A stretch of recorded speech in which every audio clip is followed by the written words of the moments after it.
Store. Everybody ain't your friend, everybody ain't your partner. I say I got you. Well, just hold it down and keep it solid. And when you're not around, I protect your name, I won't talk about you. Everybody ain't your friend. It's been a long time, honey, but I know,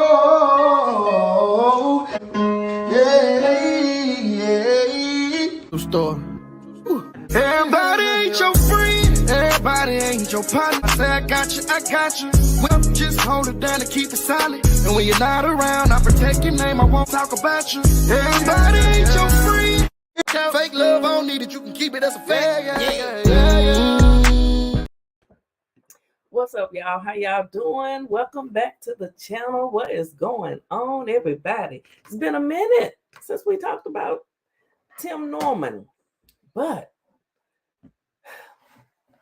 you know, that trial that trial, it brought a lot of good things. It did. I say my coverage of the trial, but it also brought along a whole lot of other things. I mean, from lawsuits to jealousy to envy. I mean, it's just a never-ending cycle. You'd be amazed at some of the things people get upset about and how people are just. There's some jealous people in the world. Just let me say that. Yes, it is. Hey, Miss Alice, how you doing? Welcome. Who's that? Hello, Brittany from Houston, Texas. Okay, Miss Jackie Foley from Houston, Texas. How you doing, Miss Jackie? I did give everyone an update on what you told me the other day, how there still has not been a court date assigned for Mr. Max, and we all know who Max is. Okay, this is another case. We're looking for justice for Kalitha. We got justice for Dre. We need justice for Kalitha. So justice for Kalitha. We need that court date. What is a reasonable amount of time? Georgia law states that once someone has been arrested and charged, there'll be a court date to be set within a reasonable amount of time. I mean, I don't know. It's going on 2 years, if you ask me. Come on now, that's not reasonable. All right, let me stay focused. Okay, everybody speaking. Hello, Miss Annie. How you doing? Miss Maria, how are you doing? Welcome in. Make sure y'all hit the like button. Get this video in the algorithm. Okay, show enough. How you doing? Welcome in. Shout out to all the members and my moderators and my subscribers. Z Brace, how you doing? Just thank y'all so much for supporting the channel. I do appreciate your support. It means a lot, okay? Because I'm going to tell you, I can have 100,000 subscribers. If you don't watch, it won't matter. So thank you. I want to thank you. Thank you for being a friend. Okay. Mariah Lynn, hello everyone. Sacramento is in the building. Anybody seen Trevor from the Lou? Where my St. Louis people at? Well, let me cut on my phone in case anybody want to call in. I ain't heard from y'all in a minute. Lavelle's gonna be calling in. Lavelle want to talk about Tim's sentencing, so he's gonna be calling. I don't know if it'll be tonight. My St. Louis connectors hooking that up. Okay, so this video, I recorded this video 7 months ago, and that's the thumbnail. Those pictures are in the public domain. Those are pictures of Andre Montgomery, the nephew of James Timothy Norman, who had him murked. Okay, it was an M for hire. And then you have his mother, Miss Michelle Griggs, in the background, and then up close and personal with Dre right there. Public pictures that the family provided to everyone to use, especially the content creators who were covering the story.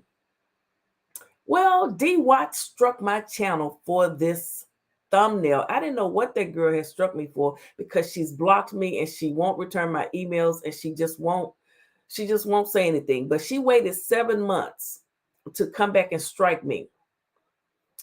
Okay, 7 months to cover. And you know, the type of coverage she was doing on the trial, and then she was just doing a lot of videos about Terica, just little videos, not really covering the trial. I'm just going to go ahead and call a spade a spade. Okay, it is what it is. And I'll drop the link if she want to come in and say something. But I asked her, you know, why did she strike me? But she refused to say anything. Is this it? Hold up. Just ignored me. Did a dirt, didn't want to say nothing. But I've used this picture.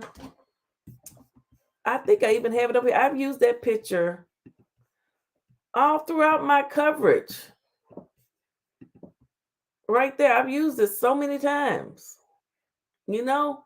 And for her to wait 7 months to strike me for this, I just consider it being devious. And I'm just going to say jealous. I mean, why else would you wait 7 months to strike me? And your channel is doing very well, ma'am. But I did get my video back and the strike has been removed because it was a baseless strike. You don't own those pictures of Michelle Griggs and Andre Montgomery. You don't own those pictures. You can't copyright the pictures of Michelle Griggs and Andre Montgomery. You can't do it. You can't do it. If you can't strike this video. We can fight. We can go back and forth. But yeah, guys, I got the video back. So let's just play a little bit I'm sure some of you all remember this video. Let's just play a little bit of it to see what we were talking about in that video. It was titled, Andre Montgomery, I have a message from his mom, Miss Michelle Griggs. It's been 7 months ago, people, but I'm only talking about this video because D Watts, a content creator, she's got about 50,000 subscribers. She waited 7 months to strike me, and then she's a coward and won't even reply to me. Okay, guys, I had to come back. Hold on, wait a minute. Here I am. How y'all doing? All right. We won't be here long. I just had to come back because I just had the most awesome conversation with Miss Michelle Griggs and Mr. Willie Griggs. What did I do? Let me tell you something. She uplifted me. She uplifted me, honey. She said, Phylly, I can't believe, she said, the way you out here uplifting people, you shouldn't have no worries. She is, let me tell you, she is happy with everything we've done. Yeah, that particular day, she had called me everything. And I had spoken with her and her brother, Mr. Uncle Willie Griggs, for over an hour. You know, they were just being very positive and, you know, giving me some good conversation. And, you know, because I was going through 7 months. Yeah. 7 months ago. Yeah. Because I just got that, you know, that other stuff ended in March. So there was a lot going on. I didn't know what was, you know, hey, but I always knew God was still in charge. But, you know, I'm not going to talk about that, but that's what I was referring to. They had been really uplifting and positive and, you know, just telling me, you know, I got to fight for myself. Well, not fight for myself, but because I needed professional attorneys to handle that particular thing. But, you know, I could encourage myself as well as I was encouraging others. And she's right. She's right. Thing we've done. Miss Michelle, thank you for calling me and spending it maybe almost an hour we were on the phone. There's a few things I want to tell you guys that she wanted me to relate to you all. So a couple of you have asked me about the t-shirts. They will be, she's going to, those t-shirts will be for sale. You know, the one that they had, I know I want me one. The one that they had on at the trial. And of course, you know, I did get I wore it. So what did I put it? I put it back in my package. You know, I did get a t-shirt. They have put it on hold. She's waiting for the foundation and everything to get completed. And then they will go back on sale because she wanted there to be a different way for everyone to pay for the shirts. She's gonna redo all of that. So hopefully the shirts will be available to everyone real soon, but some people were lucky enough to get one. There will be a foundation for Dre. Yes, there will be a foundation for Dre. Yes, it is. Yes, it will be. But the most important thing we got to do, talk about the t-shirts and the Dre Foundation. The Dre Foundation is coming. All the proceeds from the t-shirt will go to the foundation. It will be, Dre was into baseball and football, and it will be to help kids go to college and things of that nature. Okay, we won't know Tim Sensen until December the 15th. But again, I just spoke to Miss Michelle Griggs. She is pleased with everything we've done. Everything that we've done. She told me a lot about, I'm not one of those people, how some people can have a conversation and they can come back and recite it word for word. I guess I'm getting old. I'm trying to remember everything we talked about because she really, But welcome in everybody. That's pretty much, this. And as you can see, this video, I didn't use anybody's content. I was just talking, pretty much just talking about the conversation I had with her. So D-Watch struck me over the thumbnail, the pictures of Miss Michelle and her son, which she does not own those.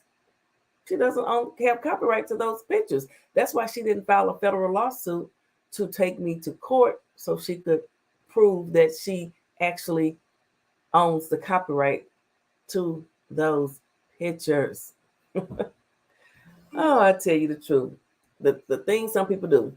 So the next thing I want to talk about, we won't be here long. We won't be here long. Okay, so we never did get to go over the closing arguments. I purchased those recently, got them from the court clerk, and we're just going to read a little bit of this. They were getting ready to do the closing arguments. We had opening arguments, but we didn't do closing. So I skipped through some of it because some of it is repetitive.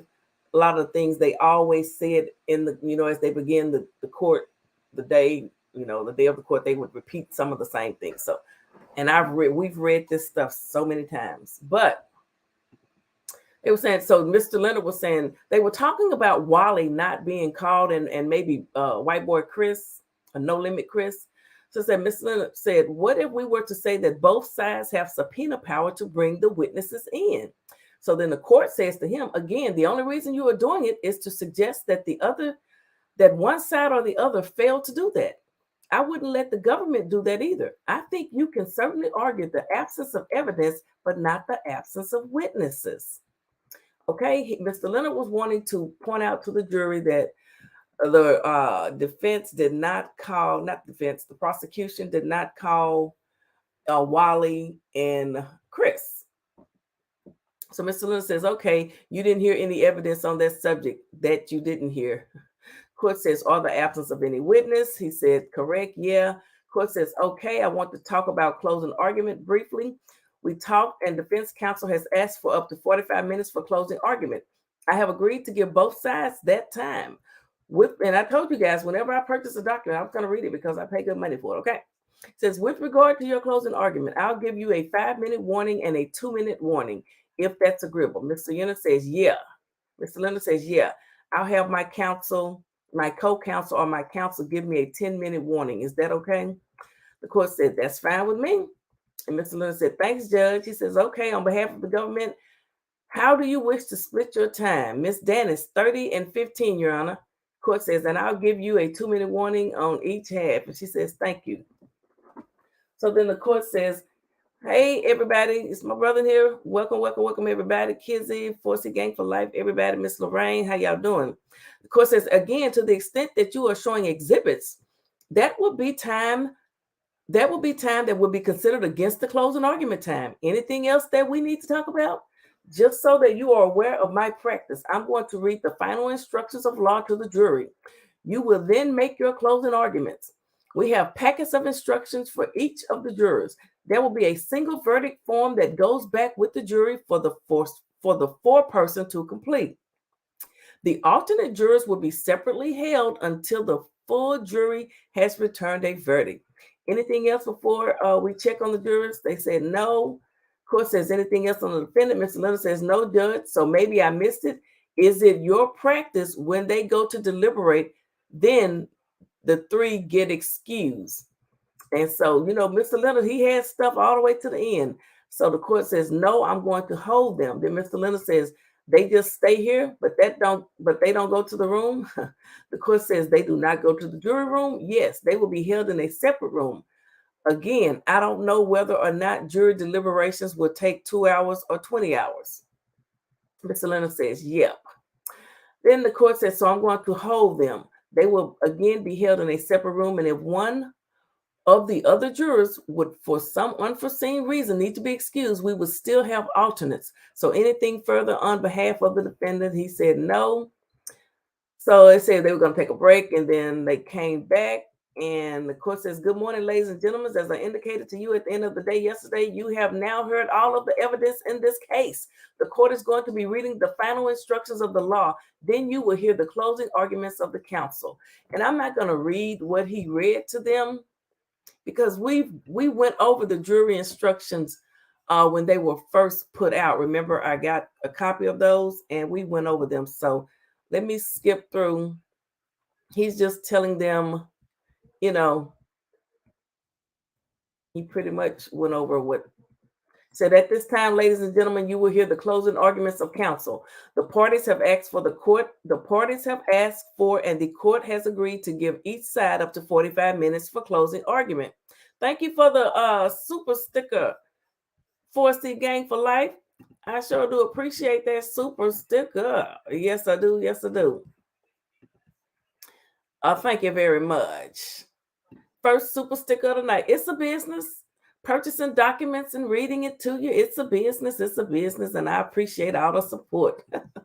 I want to thank you. Okay. I do want to thank you. All right. Let me get back to this. So it says the government is required to open the argument.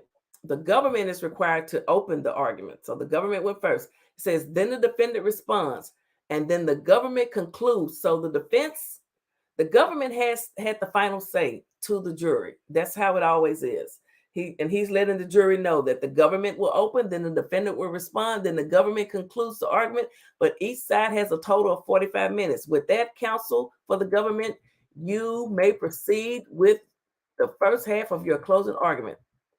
And there it is, government's closing argument. So we're just going back in time. We already know the outcome. That's quite obvious. Tim was given life. I think maybe double life plus so many years. But this is what Angie Dennis and her team, this is how they closed it and sealed the deal, okay? These were the words that the jurors heard before they began to deliberate and to give Tim his fate. So Ms. Dennis says, thank you, Your Honor. May it please the court. 5 entirely fraudulent life insurance policies applied for in the 18 months prior to orchestrating his own nephew's execution. 5 policy applications where the only truthful information where Andre's name were the only, hold up, guys. 5 policy applications where the only truthful information were Andre Montgomery's name, his social security number, and his birthday. She's saying everything else on those applications was a lie. Okay, that's what she's pretty much saying. Thank you, Michael. I got another super sticker. Thank you so much. You know I need it over here. I need all the help I can get over here. I want to thank you. Okay, thank you so much. All right, let me get back to this. We won't be long. We won't go over an hour. Yep, we won't do an hour, even if that long. So it says a birthday, mind you, that the defendants couldn't be bothered to remember. She's saying the defendant, remember, Tim couldn't even remember his birthday. Couldn't be bothered to remember 4 days after his Merck, when he is trying to collect his life insurance proceeds. This man who felt such a connection, such a mentorship for his nephew, couldn't remember his own birthday. 5 policies for an uncle who could suffer zero financial loss, zero emotional loss should Andre die.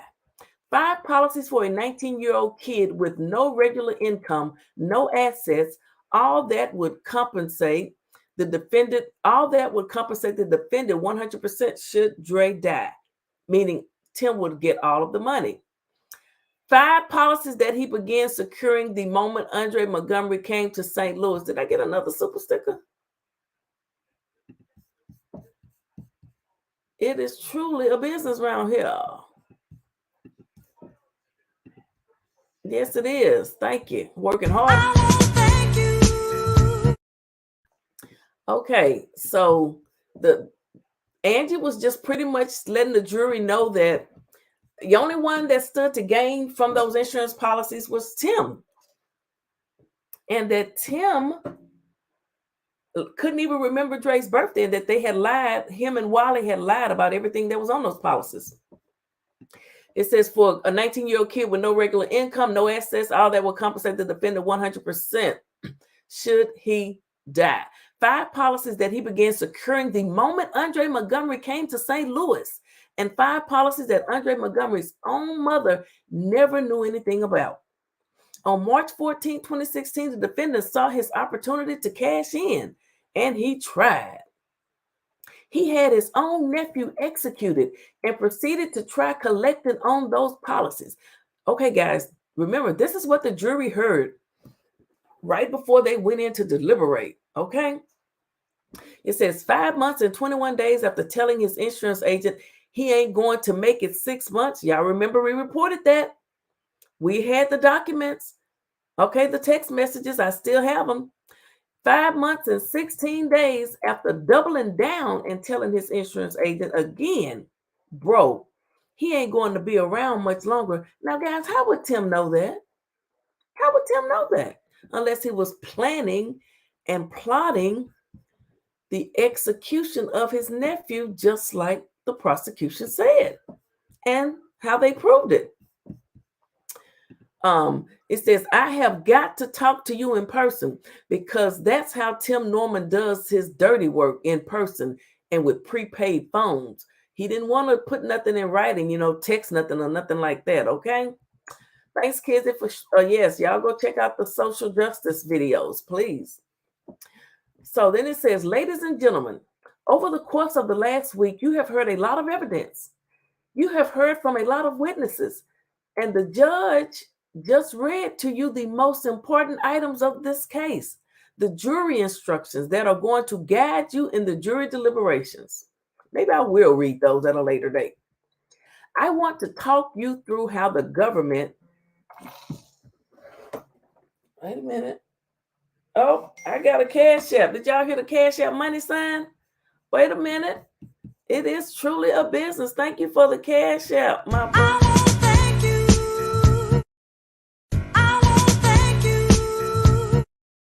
Supporting the channel. Thank you so very much.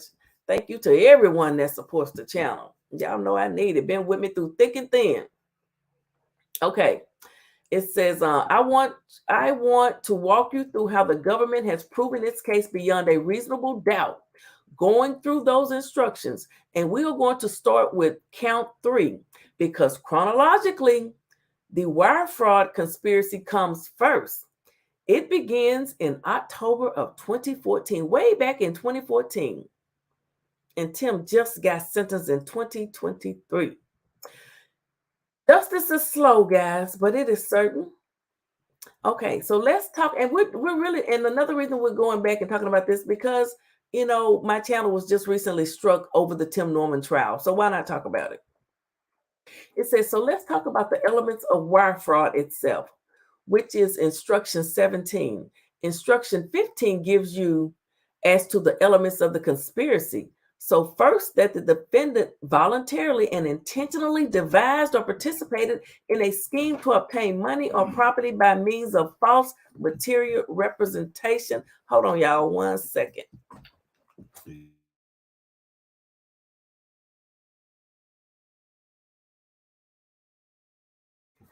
Okay. All right, y'all. I'm back. It says, defendant voluntarily and intentionally devised or participated in a scheme to obtain money or property by means of false material misrepresentations. That he did so with the intent to defraud. Hold on, what is this?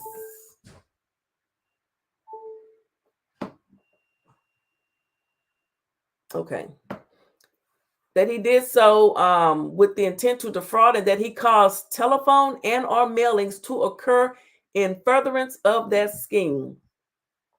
Yes, he did, honey. Tim did a lot, and we know he was convicted. Again, this was the oh, I got another case. Oh, comedian Mike Allen clown in the 4C game been good. I won't thank you. I won't thank you. Thank you for that cash up. I gotta beat the threshold. Okay, y'all know I haven't been doing too many videos. I had to take a break. Okay, it says that he did so with the intent to defraud, and that he caused telephone and or mailings to occur in furtherance of that scheme. How has the government proven its case?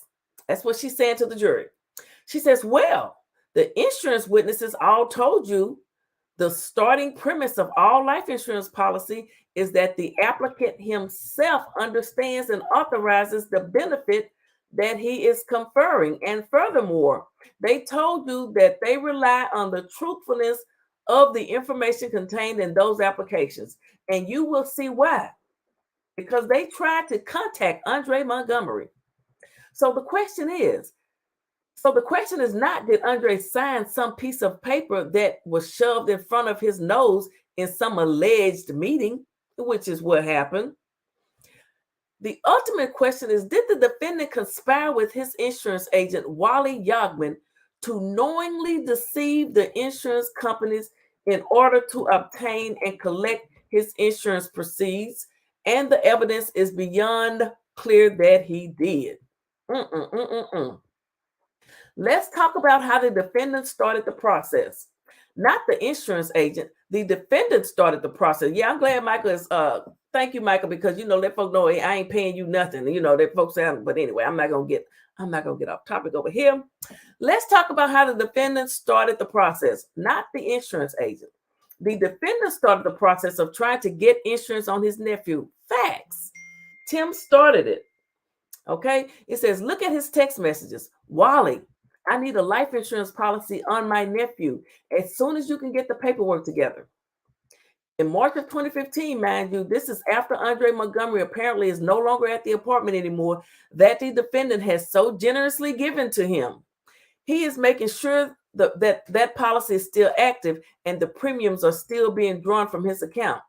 The defendant himself admitted to signing the AmeriCorps applications, that's Tim, which was the first application submitted on October the 7th, 2014. And remember the warning in the application, I have read this application and I affirm its truthfulness. And the defendant admitted to signing that. So Tim signed saying he understood what was in there. And hey, he was signing that and affirmed the truthfulness of everything that was listed.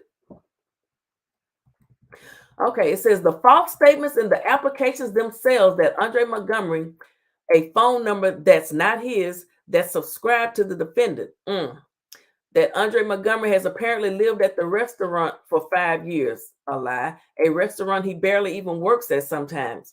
Representations to 5 different companies about income the defendant admitted Andre never made, assets he never had, and that the defendant actively took steps to conceal this from Andre. Don't want to talk about it in front of him. This is something Tim said, and he actively took steps to conceal it from Andre's own mother. Michelle Griggs testified that before law enforcement contacted her, she never had any idea that the defendant stood to make $450,000 from her son's murder. He asked his insurance agent, will I need the mom to sign? She's a piece of shit. Remember, we broke that too. That's what Tim said about Miss Michelle Griggs. Very sweet lady. She's been on the show. She's called the show, and we will be interviewing her. We will. Yes, we will. In due time, when we're ready to do it, and she's ready to do it, and it can all be worked out. It says he doesn't want anyone to know this is happening. The defendant refused to change the ownership on the policy. And why is that? She says, because transferring the ownership of the policy would allow Andre to make the decision about where the benefit would be conferred, and the defendant would no longer get the profit.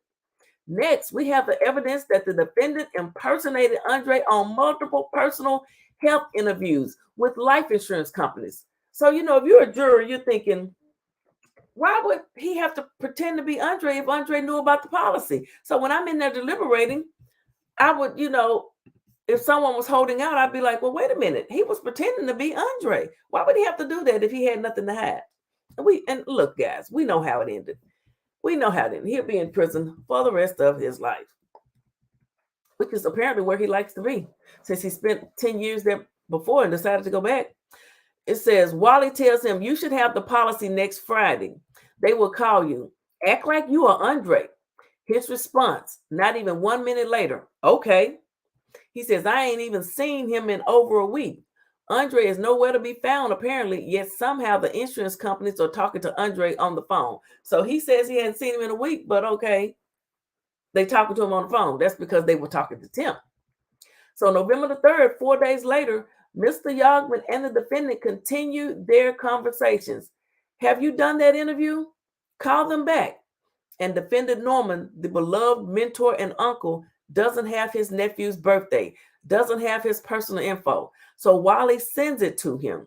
And at 2:50 p.m. on November the 3rd, 2014, Mr. Norman indicates all good. The interview is done. So he had officially, on November the 3rd, 2014, impersonated Dre, and he informed Wally via text of that at 2:50 p.m. Text messages, you can't get rid of them. All the phone companies have them. It says, what do we know happens at the same time? We know that Americo has conducted a phone interview with someone purporting to be Andre Montgomery, that their date of birth is there. And all they have to do is put a call and you can hear Tim's voice. The social security number is there. The exact information that the defendant asked Mr. Yogman for. And we know that 1 minute after Mr. Norman tells Mr. Yogman all good, interview is done, Americo enters this minute entry that they have conducted their personal health interview with the proposed insured. And we know that the contact information for Andre is so important on the application because that is how the insurance companies are supposed to reach out to and conduct these personal health interviews. And they rely on that information in assessing the policy. So guys, again, this was closing arguments from Angie Danis and her team to the jury right before they began their deliberations. I just got these, and that's why we're going over it, okay? And again, my channel was struck recently over this trial because you guys, we did very well over here, and thank you all so much for all of the support you gave me. I mean, the channel blew up. We went viral. We went from 17 to almost 34,000 in 2 months. And that some people are just jealous. And unfortunately, that was one person that was jealous. I said it. And again, with Mutual of Omaha and Liberty, you need to do that interview today. Another one with Liberty. Hey, can you get me the text or text me the info I need, the birthday, social security number, whatever I need, the questions. The defendant is very willingly participant. The defendant is a very willingly participant in impersonating his nephew. How else do we know that the defendant lied? Well, he admitted to you that he submitted the death claim information on his nephew to foresters in May of 2016. He admitted to filling out this form. He knew Andre never had a doctor, yet on this form, he indicates that the last doctor's visit was an attending physician at People's Health Clinic. He lied. He admitted to filling this out himself, and it is mailed from his address in Hollywood. You saw that in the records. And again, he never had a doctor. The defendant testified, I knew he never had a doctor, yet when he is claiming his death benefit, he represents that Dre did have a doctor. So we all know Tim lied, okay? This is the prosecution again summarizing and bringing it home. They bringing it home. This is the closer. How else do we know that the defendant tried to defraud these companies? He lied to his own lawyer. I never attempted to collect on these policies. I didn't really follow up. Money wasn't an issue. Oh, really? Because 4 days after Andre had been executed, you are calling Foresters. He sure did. 3 days after that, you are calling again twice.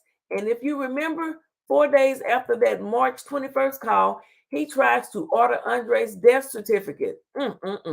But guess what? My. God sent me here 9 months ago through this case. Wow. Yes. Wow. 9 months ago. Y'all, it's been a long journey. It says it is not even available yet. Andre is not even in the ground and he's trying to get the death certificate. It says so he can't get it. Then he continues his efforts to collect on the policy. So let's talk about it. Let's talk about count 2. Count 1 is the conspiracy to commit murder for hire. So we are going to walk through the elements of murder for hire itself, which is count 2, to help you assist in your determination of guilty on count 1 and 2. Hey, Cherie S. Hello to everybody. I'm reading, so I may not get everybody. So instructions number 10 tells you the elements of murder for hire. Element 4 is undisputed that the death of Andre Montgomery occurred. That is in fact undisputable. We know that Terica, who is out free, living her life in Tennessee, doing mink lashes and helping people whiten their teeth, lured Andre outside after she had followed him all day at the request of Tim and was paid $10,000 for it. And we also know that Travell Anthony Hill received $5,000 and he was lying in wait, and he did in fact take his life. So that's why she is saying the element 4 is undisputed that the demise of Andre Montgomery occurred. That's why we are here. Ladies and gentlemen, on March 14, 2016, Andre walked outside at 34, what was it, 3964, something like that. Oh, I'm sorry, 3964 Natural Bridge. And he walked out to his executor. I'd like to say executors. Okay. The first element that a person on or about March 14, 2016 used or caused another to use a facility of interstate commerce, which sounds totally like legal jargon. You have an instruction there. Instruction number 14 that tells you a cellular telephone is a facility of interstate commerce. So what are we talking about?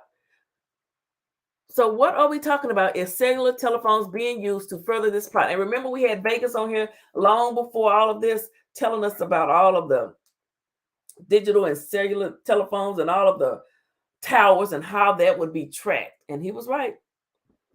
We had a whole lot of people to come through here. We had a whole lot of people to hit this panel. And just let me come over here and say, some of you are still here.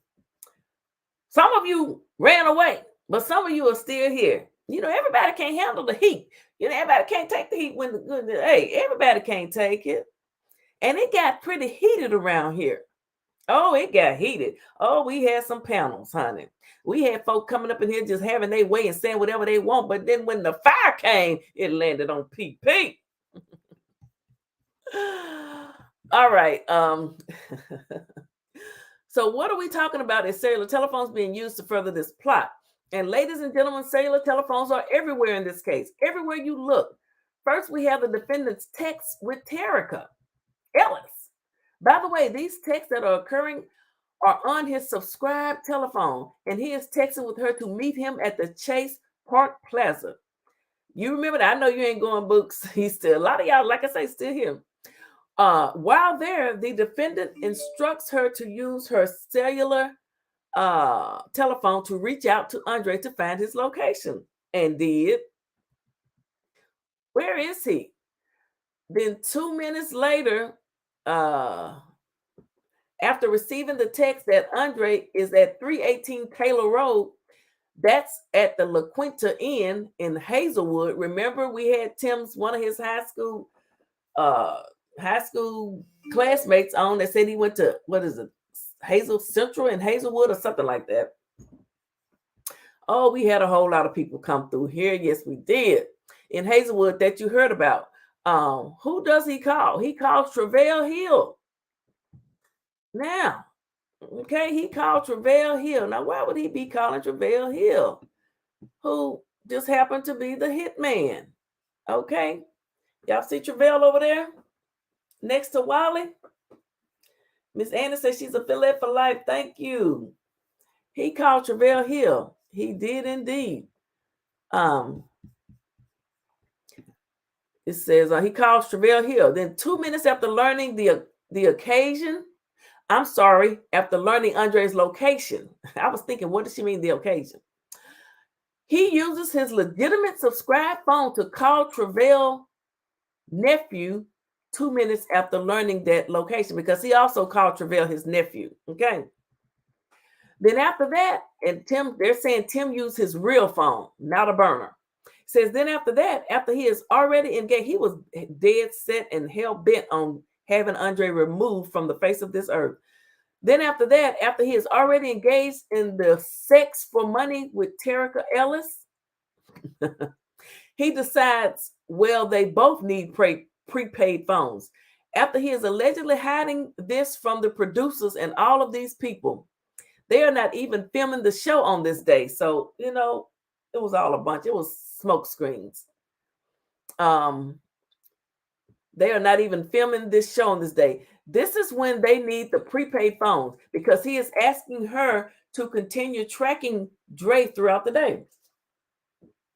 And the little heifer did it too. So Terica secures her phone. It becomes active at 1:21 p.m. That's in Eastern time. Mr. Norman's prepaid phone had become active at 1:14 on that date.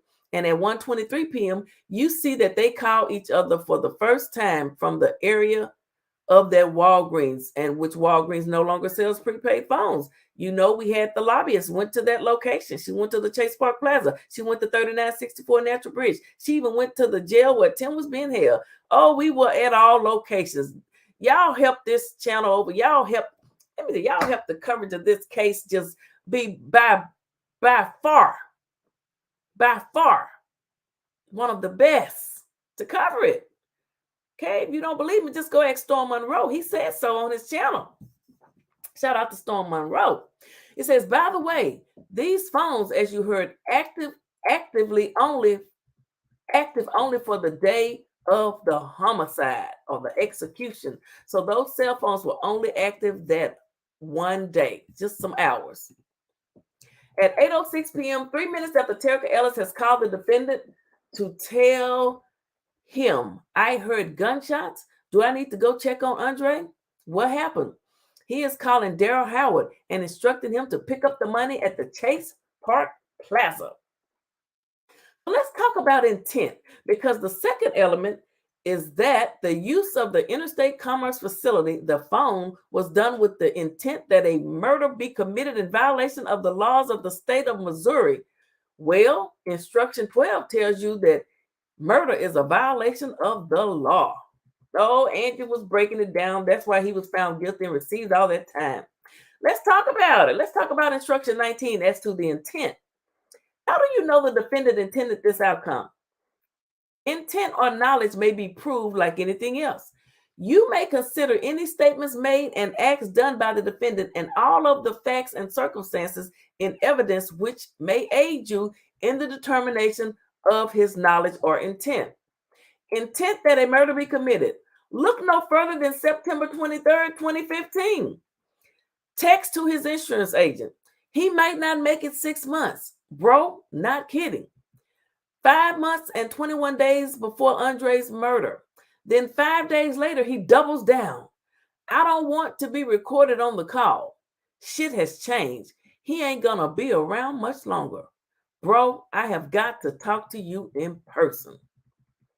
Intent that a murder be committed. The day of the murder at 12:20, we talked about Andre providing his address. 318, we talked about Andre providing his address, 318 Taylor Road, to Terica Ellis. My. He gave it to a little. He didn't know, y'all. But I know the minute he walked out of 3964 Natural Bridge, got to that car and got out, he knew then. He knew. He says, who does the defendant call? his hired gunman, Travell Hill. This is the same, aka Loco. You know, we found out his nickname was Loco long before all of this broke. We had friends of the family down there that grew up with him calling in, giving us all that information. Says this is the same Travell Hill, mind you, who the day before the homicide at 6:43 a.m. has saved a screenshot to his Google account of the victim's Instagram page. Oh, I didn't know that. I guess I missed that. So Travell has saved a screenshot of Dre's Instagram page. Says, now why, if as the defendant told you, Travell was such a wonderful mentor for Andre and they spent a lot of time together, why would Travell Hill need to save a picture of what Andre looked like the day before the homicide? This is the same shooter, the same hired gun who told you that when he met with Chris Carroll, aka No Limit Chris, aka White Boy Chris, aka Tim Norman's roommate from, Michael Stovall came on and talked about that. Oh, we had a lot of people in here talking. We had them in here running their mouth like I couldn't shut them up. It says he told Chris, man, I'll take whatever Tim gives me, because that's his big unk. He said Tim was the big unk. Hey, Queen Gertrude and SD, we just going back in time a little bit. It's a lot of time flopping around here, so we traveling back. I feel like I'm in the DeLorean. Okay. Intent that a murder be committed. The same shooter who updated the defendant on June 17, 2015, saying, hey, Dre accepted the request on Instagram because the defendant had begun his hunt. He got Dre to befriend him on his Instagram account. Oh, them DMs. He was all up in Dre's DM probably. I don't know. It says, and Travell was helping with it. And this is at the same time period. If you recall that the victim is staying away from St. Louis because he's scared. He is scared that Tim has people after him. And he was right. Travell Hill was not acting in self-defense or was not trigger happy, as the defense counsel wants to suggest in his questioning. How would he be acting in self-defense? Please, Andre didn't even have a weapon. Travell Hill texted Terica Ellis at 8:01 p.m. and she told you the contents of that text message. Move. And she did. And shots rang out. The same Travell Hill who, after meeting with the defendant on the day of the homicide, what was his next action? To go get a .380 caliber. Yep. There was no look, I can't even get that right. Y'all, sometimes these words get to me. There was no ambiguity. Did I say that right? And what Travell Hill was supposed to do that day. Look, don't judge me. Judge these words over here, okay? So let's talk about the defendant's reaction to the events. Now, tomorrow I'll be able to say that with no problem. So let's talk about the defendant's reaction to the events and his subsequent conduct that also show you that this was the intended consequence of his actions. At 8:03 p.m., March 14, 2016, Terica Ellis on her prepaid phone calls, the defendant to tell him about the gunshots. Tim's status on Bop changed to life. Yeah, it is life. He is not surprised. He is not alarmed. What does he tell her? Don't go back. Get on the highway. Get rid of your phone. Because he knew what he had come there to do. He didn't come there to empty the safes at the restaurant. He came there to put in motion his plan to have Dre eliminated. Okay. At 8:06, 3 minutes after talking to Terica Ellis and learning that gunshots had rang out, he calls Daryl Howard. The same Daryl Howard whose location data puts him an hour later at the Chase Park Plaza, picking up the 5 stacks that the defendant left behind for Travell Hill. This is the same Daryl Howard. Remember, we had a woman come on. She said she was a friend of DJ Daryl Howard, and he wouldn't have done anything wrong. He wouldn't have done anything like that. Oh, we had friends coming from everywhere. This was this was the place to be if you wanted to know anything about the Tim Norman trial, Justice for Dre. Oh, yes, it was. Howard, a DJ who when he called the next day to express his condolences to the defendant responded, F him. He sure did. Now, March 16, 2016, the defendant instructs DJ to deliver that $5,000 to Loco or Travell Hill. At 2:33 p.m., Daryl Howard returns a missed call from the defendant. And at 3:03 p.m., he photographs that cash, and it is saved to his Google account. Why does he photograph it? He tells you something was wrong. And he had a bad feeling. And you would notice in that photograph the brown, the blue, the red rubber bands. A. Daniels say it's still the place to be. Well, thank you, A. Daniels. Yes, it is, honey. There'll never be another channel like this when it comes to justice for Dre. Well, you got to support yourself. It says, so at 3:03 p.m., he photographs that. And at 3:19, between 3:19 and 3:22 p.m., we started justice for Dre. We started saying that over here. At the defendant's direction, Daryl is in the area of the Peabody housing projects where Travell Hill resides. And Travell Hill testified Tim was his mentor, his beloved mentor, but he believes that money was for having committed the homicide. And we know Travell Hill received that money because that evening he takes a photograph of it with those same rubber bands on his Google account. Boy, Google is something else. And 2 days later, they not only Google AdSense, they Google that keeps all of the documents that can put you behind bars for life. And 2 days later, on March 18, 2016, the defendant starts trying to cash in. Meaning Tim, trying to cash in on the policy. Yes, we're reading. If you're just coming in, we are reading. I finally secured a copy of the closing arguments.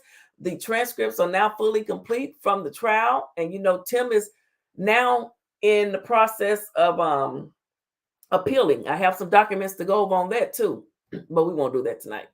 How much time we have left here? We're only going to do an hour. Are we almost at an hour? Oh, we got 7 minutes. Okay, yeah, we're going to have to finish this later. I'm not going over an hour. We had people calling. We've had so many mothers to call in and talk about their loved ones, and how they would have handled, and, just different people to call in, people calling about their brothers and sons. And, we've had so many people to call in. They felt comfortable calling in and talking to the Phyllettes and the Philsters and your girl PP. Yes, they did. We made them feel comfortable. They wanted to call in and chop it up with us, okay? It says 3, that anything of pecuniary value was received or promised or agreed to be paid is consideration for the M. Now, you are instructed in instruction number 13 that anything of pecuniary value means anything of value in the form of money, negotiable instrument, but mostly anything else, the primary significance of which is economic advantage. Well, in this case, that takes the form of cash. $10,000 to Terica Ellis, $5,000 to Travell Hill, and for Tim Norman, life insurance proceeds. How do we know that Terica Ellis received $10,000 for her role in locating Andre throughout the day and communicating that information with the defendant and with Travell Hill? Because the next day, she deposits about $9,260 into multiple accounts. And I'm sorry, those deposits occur between March 15th and March 17th. Okay. Yes, that money's long gone now, and Dre lost his life because of it. So between 1 and 3 days after the homicide, she is making those deposits. They want you to believe that she made this money stripping. And you heard from Terica Ellis, she made $300 or $400 on a good night. And no, Bottoms Up. Oh, I forgot about Bottoms Up. We even had the lobbyists to go to the Bottoms Up strip club for us. We got firsthand. We was the first channel over here to show you what the Bottoms Up looked like. Okay, yes, we were. Shout out to the lobbyists. Another one of my St. Louis Connect. Shout out to the Lou. Okay. And no, Bottoms Up Strip Club does not keep meticulous records of the dollar bills that their strippers receive. Not Dollar Bill. Wasn't his name Dollar Bill? Make that money, don't make that money make you. So on March 16, we have Terica Ellis's bank deposits. We have Travell Hill's photograph of the money that he received from Daryl Howard, which he testified he believed was for killing Andre. And what form does the pecuniary value take for the defendant? The life insurance proceeds that he time and time again attempts to collect on. So let's talk about it. Let's talk about the concept of aiding and abetting. A person must, before or at the time the crime was committed, have known the murder for hire was going to be committed. So think of the previous slides. We discussed evidence of the defendant's intent that a murder be committed. Not only did he know, he was the architect. He was the architect, okay, of this plan. He was the architect of his nephew's execution. This plan doesn't exist, but it's not for Tim Norman's greed. Come on, Angie Danny. She brought it home. She not bringing it home. She brought it home. She says this plan doesn't exist, but for Tim Norman's greed, and that he knowingly acted in some way for causing, encouraging, or aiding that scheme. Let's look at it. It is 7:07:08. Andre Montgomery text. It is at 7:07:08. Andre Montgomery texts Terica Ellis on her prepaid phone. The defendant instructed her to go to his final address. Lord have mercy. 3964 Natural Bridge. Approximately 35 seconds later, she calls Tim Norman's prepaid phone. And at 7:18, Terica Ellis calls Travail.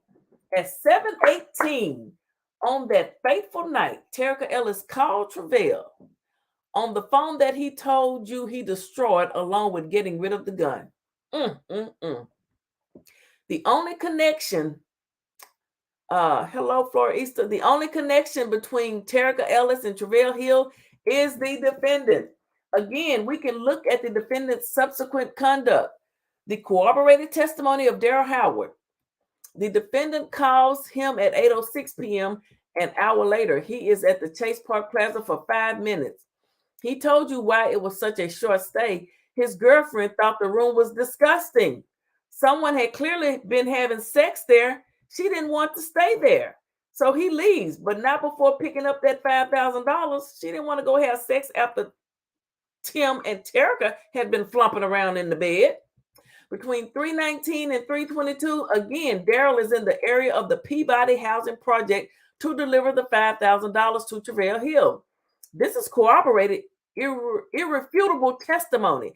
It says this is corroborated, irrefutable testimony. It is supported by Google.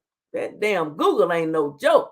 Google location records, phone records. And again, we know the defendant continued his efforts to collect on that policy. His efforts that began before expressing a single condolence to Andre's mother. He was trying to collect the insurance policy long before he even gave condolences to Miss Michelle Griggs on the loss of our beloved Dre.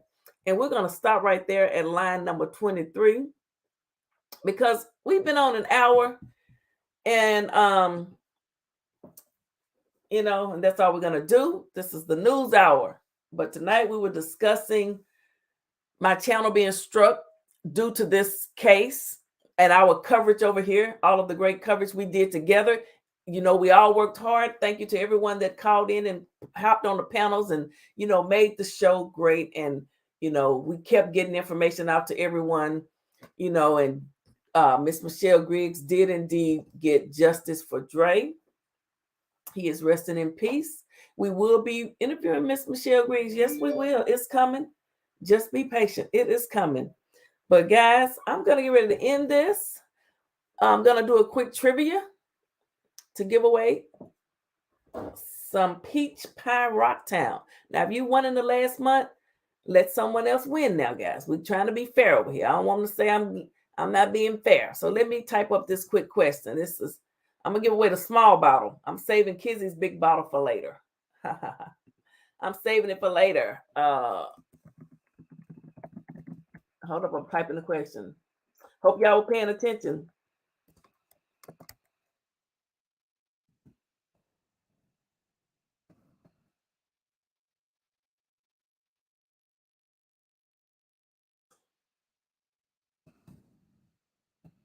Hold on, guys.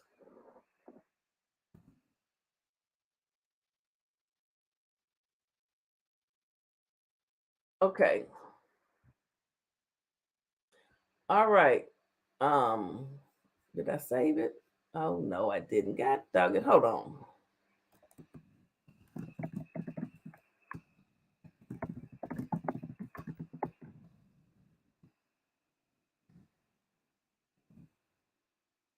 One second.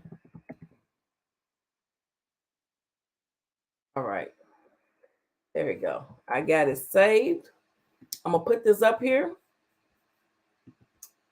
And the first person to give me the right answer will win this small bottle of peach pie. Peach pie. Peach pie. It's just one answer. Let me get over here to it. And I just read it. So I hope you guys will listen, because most times I'm going to give you this hint. When I repeat something a couple of times, that means I'm probably thinking about using it as the trivia. Okay. What time did Angie Danny say Terica Ellis called Travell Hill from that prepaid phone for the first time? What time did she call him? What time did she call Travell Hill? First person that hasn't won within the last month. Oh. What time did I say that Terica Ellis called him? It was in those, I just read it from the closing arguments. We do know that Tim has life. Nobody knows. Come on, y'all don't be listening to me.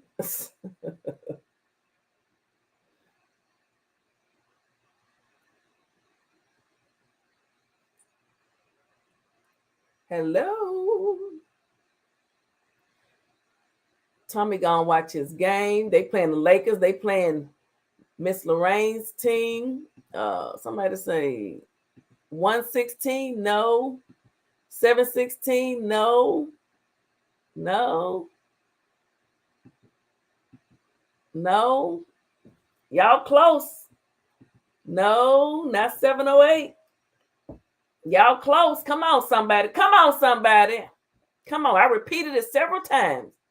I said she called him at blankety blank, blankety blank, blank. No, not 615, Miss Letha.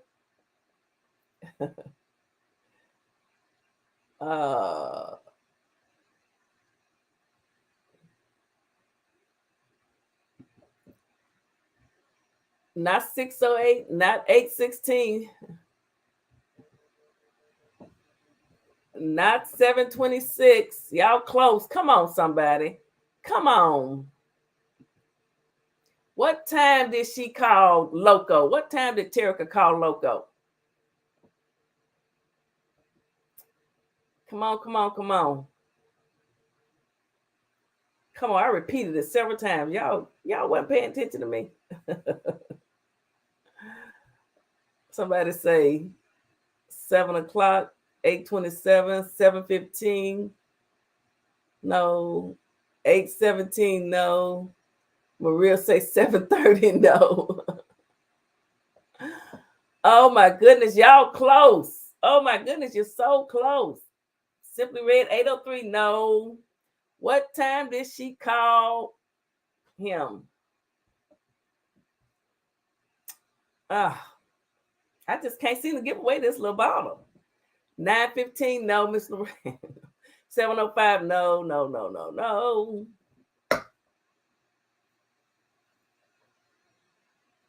Regina got it. Regina Wright. Hold on. Did I have this up here? 7:18. Regina Wright, you're the winner. Thank you. You win. 7:18. It's in the court documents. Scroll back if you don't believe me and do a replay. But thank you guys for hanging out with me. We're gonna finish reading this. Okay, we will finish it, but I'm only gonna do it now. We're stopping right here. I ended it where it says his efforts that began before expressing a single condolence to Andre's mother. Okay, and this is 73 pages, and I paid for it, so we're gonna read all of these closing arguments. Okay, so we're gonna finish them up. We're gonna do some more tomorrow, maybe. But shout out to Regina Wright. You're the winner. Email me, eatwithphillyphil@yahoo.com. and give me your shipping information, and I will ship that to you. All right, guys. Thank y'all for participating and supporting the channel. You know I do appreciate you. Let me see here. Again, Regina Wright is the winner. Let me take that down. All right, we're going to get out of here, and we're going to just close it with this right here. Y'all have a good one. It's been a long, long time honey, but I know, yeah. Story. Everybody ain't your friend, everybody ain't your partner. Say I got you. Well, just hold it down and keep it solid. And when you're not around, I protect your name, I won't talk about you. Everybody ain't your friend.